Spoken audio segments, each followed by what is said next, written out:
Tell me when, Brett. Go ahead. New York Racing Parimutuel Wagering and Breeding Law, Section 102, provides that the New York State Gaming Commission shall consist of 7 members appointed by the governor by and with the advice and consent of the Senate. 4 members having been confirmed by the New York State Senate are necessary to afford the commission an ability to establish a quorum and undertake action. This present meeting of the commission is now called to order. Ms. Buckley, will you please call the roll? John Crotty, Here. Sylvia Hamer, Here. Martin Mack, Here. Peter Machete, Here. Brian O'Dwyer, Here. Marissa Shorenstein, Here. Jerry Skurnick. Here. Ms. Secretary, please have the record reflect that a quorum of qualified members are present, thus enabling the transaction of business. Mr. Chairman. Minutes of the commission meeting conducted on March 24, 2005 have been provided to the members in advance. At this time, I'd ask 2 members any edits, corrections, or amendments. Hearing no, Madam Secretary, please let the record reflect the minutes were accepted as read. Next item of business is the report of the Executive Director, Mr. Williams. Today, I'd like to touch upon the status of the additional casino licensing environmental review process for which the Commission serves as the Environmental Quality Review Act lead agency, and also walk through the provisions of the recently passed state budget that have direct Commission implication. I would, however, like to start my remarks today by observing the recent passing of former Commission Chairman Barry Sample. Mr. Sample served as an inaugural commissioner of the first Gaming Commission and as its first chairman when we were formed in January of 2013. He also served a second tenure as chairman from 2017 to 2022. Chairman Sample's history of government service long preceded the commission, as he held offices of increasing responsibility over decades. Barry served as the Deputy Director of State Operations and the Officer of Governor Andrew Cuomo, Chief of Staff in the Office of State Comptroller H. Carl McCall, Deputy Budget Director in the Division of Budget under Director Pat Bulgaro, and First Deputy Commissioner in the Division of Criminal Justice Services, primarily under Commissioners Larry Kurlander and John Paklemba. During his time at the Commission, Chairman Sample was integral to the agency's operation, providing an equal and considerable focus on all 4 divisions. He also regularly assisted in guiding his fellow commissioners through complex and controversial issues, and substantially assisted with the development of rules and policies that uphold the integrity of the games, maximize revenue for education, and instill responsible gaming practices among all operators. On a personal level, anyone who encountered Barry can attest that he had a deep and sharp intellect, which was tempered by a wonderful sense of humor and compassion. Barry was a dedicated public servant who understood how government can and should function, and he worked every day to make our state better. I can speak on behalf of all the commission employees with whom he interacted that it was a joy and privilege to have worked with him. Let me stop you there for a second. I know some of the other commissioners had asked if they could share some thoughts on Barry Sample. So I think John Crowley, I think you would. I mean, yes, it was a very appropriate tribute. Barry was a true gentleman in every sense of the word, and he really helped shape this commission in the very beginning and led to very sensible agreements and outcomes. On a personal note, it was hard to have a better friend, and the amount of learning and the generosity of his time and spirit were really noteworthy to anyone who interacted with him. It's a great loss. He was a great person. He was a great servant here for the commission and others, and it will be felt. It was sad to learn of his passing, and wish his family the most amount of comfort this time. It's terrible to hear. Thank you, John. Commissioner Machete. So I met Barry when I first started in 2014. Had tremendous institutional knowledge. I had none. So he was a great source of information for me, great source of comfort, actually. Tremendous wit, voice of reason, would not back down from a fight, though. And I was on the other end of some of those fights. I can attest to that. Just a super great person. Big loss. Thank you, Peter. I joined the commission later than Commissioner Machete and Commissioner Crotty and Executive Director Williams, so I've only knew Barry for a few years. I think back to possibly one sort of tense meeting the commission had having to do with very license suspension of a horse racing trainer, and Barry's even temperament and quick wit alleviated that tension at that meeting, and I'm sure all of us who were at that meeting will still be grateful to him for that. And I'll just second all the other remarks that's been made about him.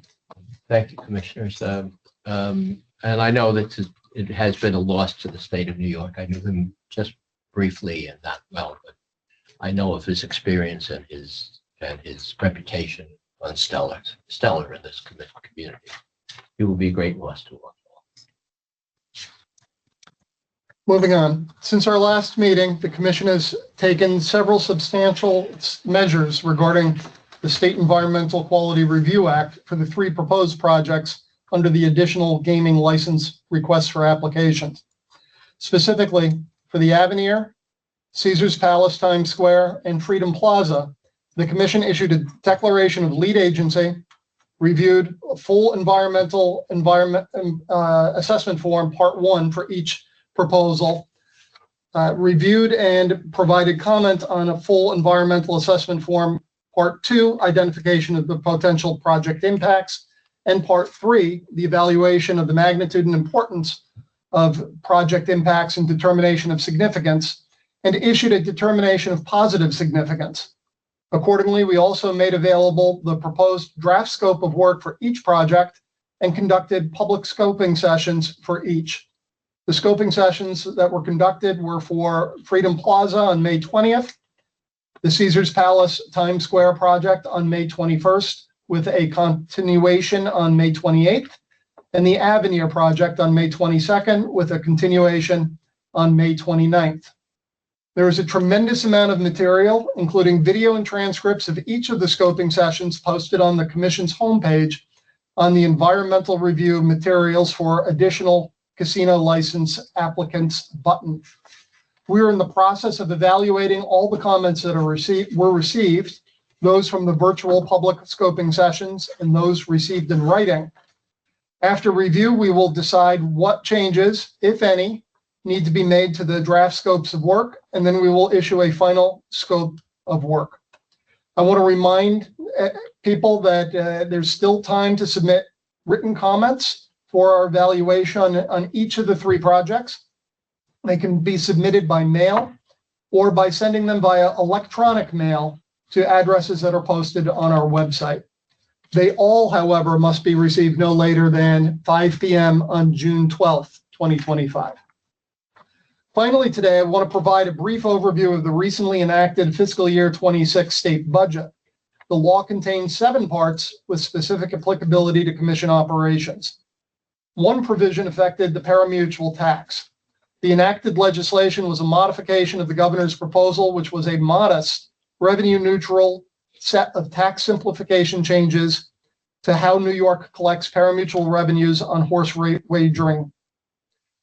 Included within the enactment was an attempt to better equalize the state tax on wagers between in-state tracks and out-of-state advanced deposit accounts.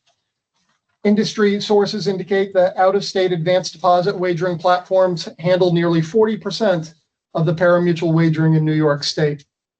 The enactment also reforms the breakage system, wherein bettors would have their winnings rounded down from the nearest nickel to 50 cents, depending upon the type of wager and the amount of the wager or the payout. The new law also requires rounding of winnings to the nearest penny for most bets. As you might recall, Chapter 59 of the laws of 2021 authorized Article 13 licensed gaming facilities to petition for a reduction in the tax rate imposed upon the operation of slot machines. Such a chapter was set to expire and deemed repealed 5 years after its effective date. This budget extended the expiration for an additional 5 years. For the past several years, the law has enabled certain regional off-track betting corporations to apply to use capital acquisition funds for limited corporate purposes. This year, only the Capital District Regional Off-Track Betting Corporation received such authorization. The budget also included funding for advanced image research program to be conducted at the Cornell Ruffian Equine Specialist Hospital near Belmont Park. The proposal requires NYRA to invest $2 million for advanced imaging equipment at the equine hospital, while the state will provide operating funds for an initiative totaling approximately $18 million over the next 3 years. Functionally, the research will refine risk factor assessments for fatal musculoskeletal injuries in thoroughbreds, basically in the fetlock joint, building upon work conducted in Hong Kong, Australia, and the University of California at Davis. The budget also reduced the state retention from video lottery gaming devices located at Batavia Gaming, which is operated by the Western Regional Off-Track Betting Corporation, from 49% to 44%.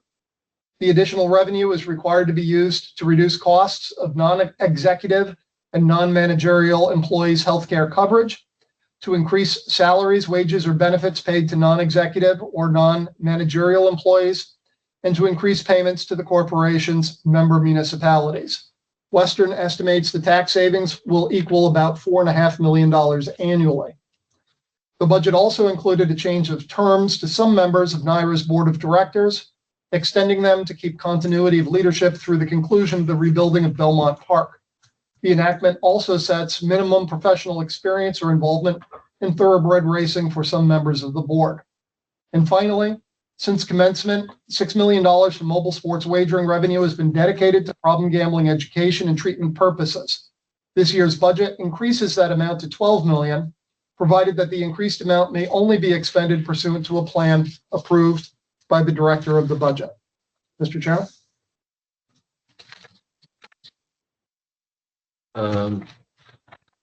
I think we're up to rulemaking, are we not? Yes, we are. Okay. Mr. Williams. For commission consideration are amendments to the commission's rules for 2 existing commercial casino games: Ultimate Texas Hold'em Poker and Heads Up Hold'em Poker table games. Current Ultimate Texas Hold'em Poker rules may be found at 5324.36, while Heads Up Hold'em Poker rules may be located at 5324.43. The proposal would add a new optional wager called the Ultimate Pairs Wager to the Ultimate Texas Hold'em Poker table game, and make changes to the Heads Up Hold'em Poker table game for organizational consistency with other table game rules. With respect to the proposed Ultimate Pairs Wager, the bet would pay the player in the Ultimate Texas Hold'em Poker table game if the player's 2 hole cards contain a pair or comprise an ace with a face card, without regard to the outcome of the primary game. This additional wager was brought to our attention by a licensed casino, as it has been authorized for play in several other jurisdictions, including Pennsylvania, Illinois, Colorado, and Maryland. Staff reviewed its addition and determined its addition would likely be attractive to patrons, thereby enhancing revenue to both the casinos and to the state. The amendments for the proposed Heads Up Hold'em Poker table game would keep definitions of wagers consistent within the table games definition section, structure consistently the organization of the rules for the Heads Up Hold'em Poker table game, and to make other technical recommendations or changes. Staff recommends that the commission propose this rule. Commissioners, any questions on the proposal of or amendments to Ultimate Texas Hold'em Poker and Heads Up Hold'em Poker? We have a motion to propose the rule. So moved. Second, Second. any discussion? All in favor? Aye. Opposed?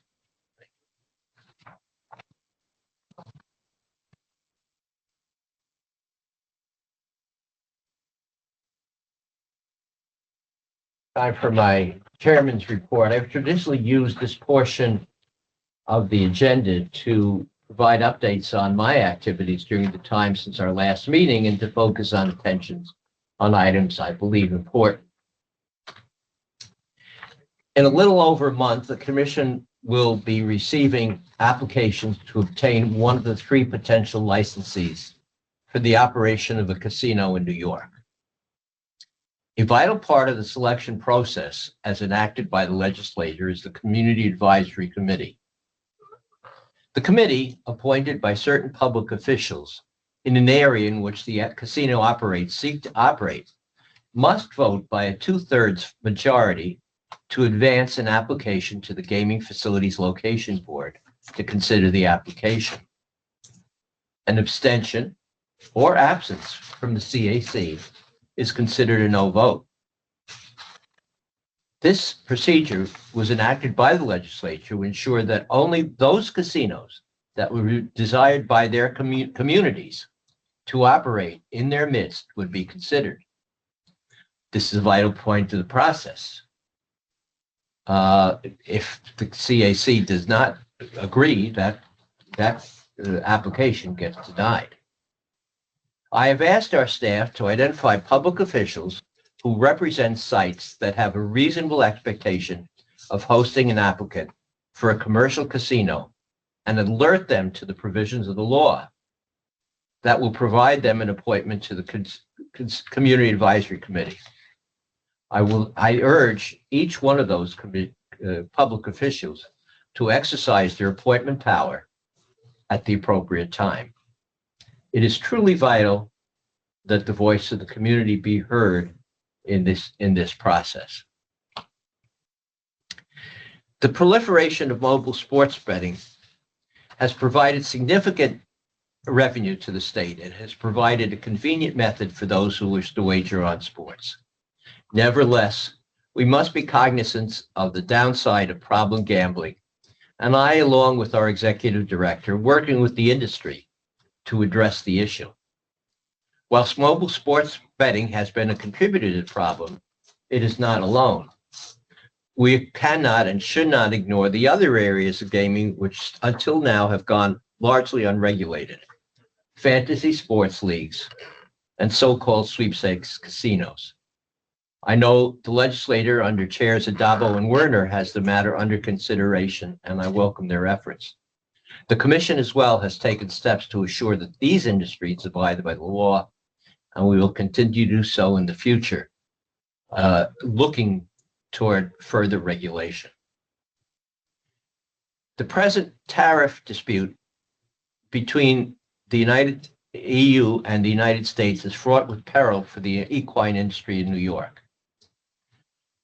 The United States has proposed tariffs on the import of horses from the EU, and the EU is considering imposing retaliatory horse tariffs, which would substantially harm the free flow of horses between the two jurisdictions, to the detriment of the industry in New York. I'm working with the Thoroughbred Fund to urge the EU, through our counterparts in the Irish horse racing industry, to not impose these tariffs on U.S. horses, New York horses. And I'm also working with the industry to educate our elected representatives about the immense harm that such a course of tariffs would impose on the thousands of constituents that rely on the horse racing industry for a living.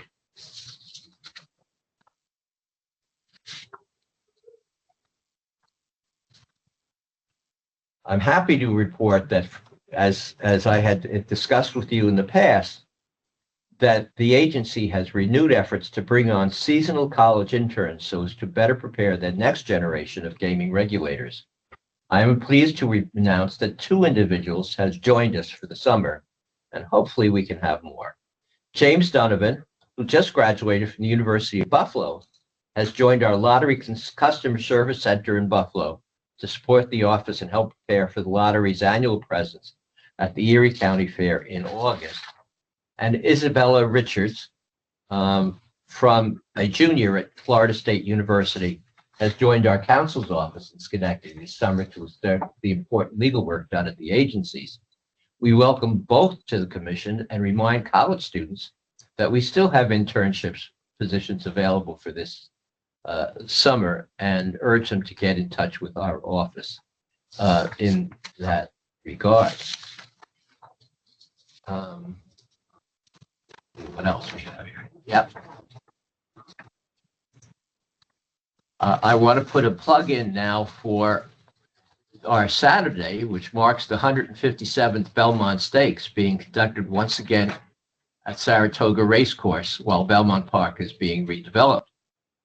As with last year, the final leg of the Triple Crown is the centerpiece of the 4-day Belmont Stakes Racing Festival, which kicks off this Wednesday with the New York Showcase Day. The race card is phenomenal.